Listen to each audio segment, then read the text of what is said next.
Hey, what's up, y'all? As always, God, word of my words. Give me the words that you want me to say. I'm a willing vessel. I'm here to do what you want me to do, God. And I only want to help, uplift, encourage, spread love, positivity, and spread the truth. So, God, if I ever say anything that is not your truth, then correct me, show me, and always help me, God. Help me to get out my head. Help me to, continue to have the courage to share you with others. So, this video is about a whole lot, maybe. We'll see how long it lasts. But I've heard people say before Christianity is the white man's religion, that Christianity was forced on slaves, and before slaves came to America, we had our own religion in Africa. If you wonder, my daddy was a black man, he passed away. If you further wondering if I'm a descendant of slaves, my dad was born in 1922. His grandparents were actually slaves. Yes, my dad would have been 100 years old if he were alive today. He had me at a very old age. And so, I'm not that far removed from slavery.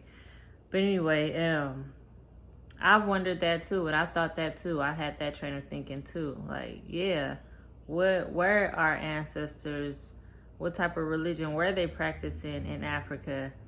And I've heard about different religions where people, worship or, just live giving thanks to the sun, to the earth.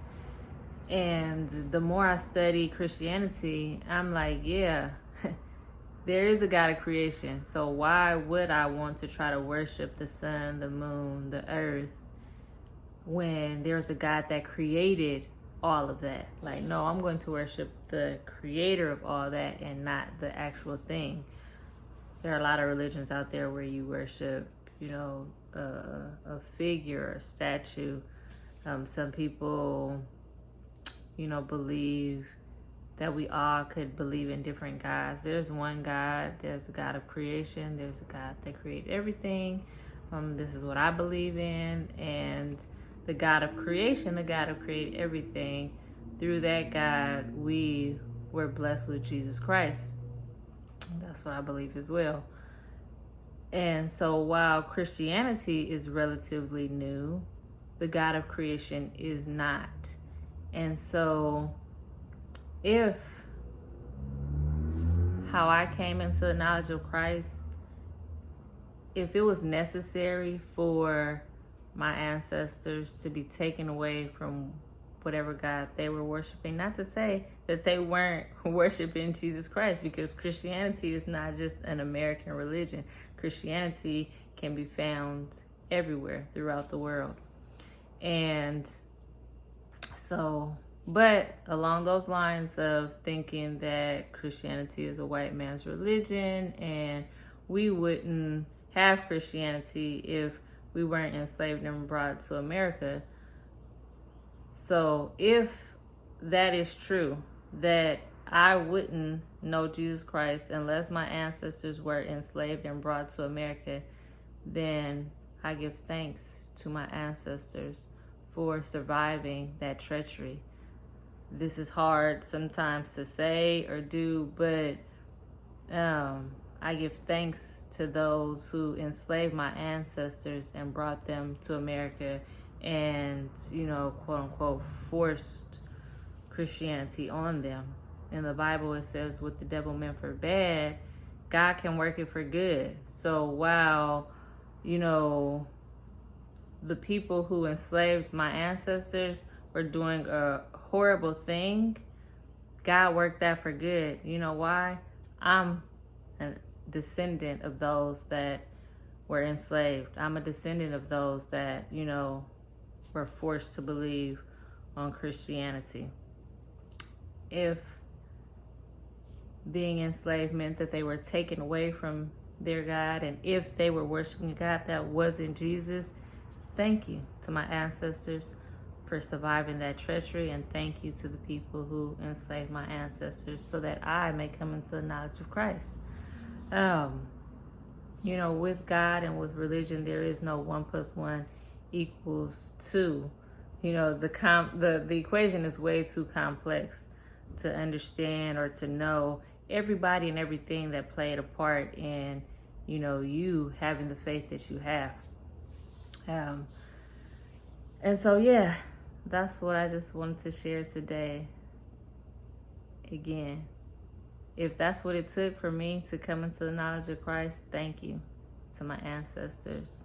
Thank you to the slave owners.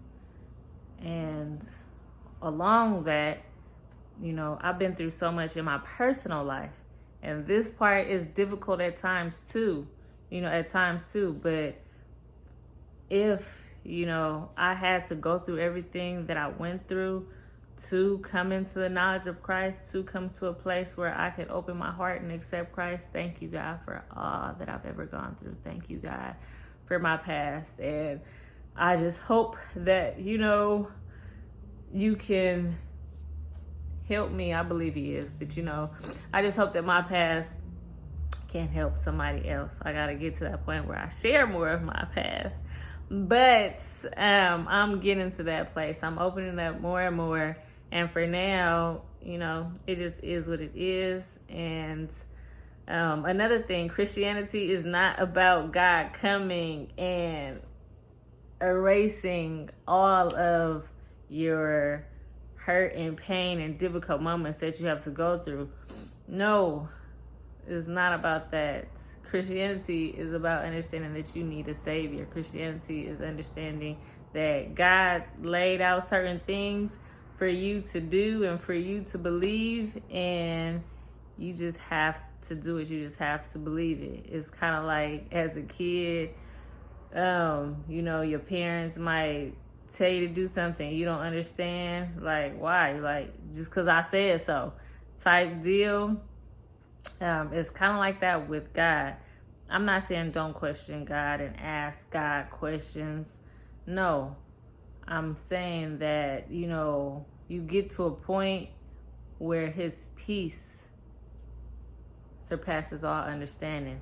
That his peace and joy gets you to a place where you're okay in spite of the hurt, in spite of the pain. And don't get me wrong either. It's so many highs that I've experienced, so many moments where it's like, it's better than anything I've ever experienced. To get to that level is awesome. It's amazing, where you really are walking in just total trust and total faith. No, I'm not there every minute of every second of every day, but I'm there a whole lot, and it feels way better walking with God than, walking this life alone. It feels way better. All the different changes that God has made in my life, it feels way better understanding, the benefit of more people believing in Jesus, the benefit of more people believing in heaven or hell. I used to think that same way of thinking too. Heaven and hell is on earth and life is what you make it. What's happening on earth is just a prelude to what's going to happen. But if more people, believed on heaven and hell and that they need Jesus to make it to heaven, there would be a lot less evil on earth.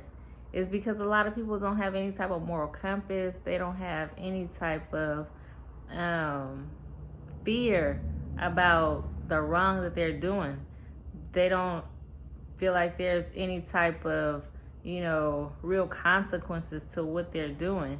And there absolutely are consequences to what you do. And some people might be like, well, this is how I was born. This is, how I was raised. And if it wasn't for this, that, and the third, then I wouldn't be like this. There's a lot of truth to that as well, but it doesn't mean that there aren't any consequences to what you do. You still have to account for the decisions you make and the actions that you carry out. It's just like in my situation, if I was sentenced to 25 years to life for some of the things that I did as a young adult or even as a youth. And my excuse was, well, if I wasn't homeless as a teenager, then I wouldn't have went to go commit these crimes. And if I would have been caught, it doesn't matter if I was homeless or not. I still would have to pay the price for what I had done. And, if I was in jail for all that time, I could live my life blaming and blaming and blaming, saying, well, I wouldn't have did that if I wouldn't have been in this situation. But blaming the past still doesn't or wouldn't, get me to where I needed to be. It still wouldn't be a fruitful life. Blaming and blaming and blaming. No, get to a point where you can really, accept your past, move forward, and try to be the best person that you can be. And of course, if you lost, confused, or don't know what to do or who to be, I really encourage you to call on Jesus. 11 minutes. I'm going to end it with that. I love y'all. As always, I hope my words help and encourage somebody. Peace out.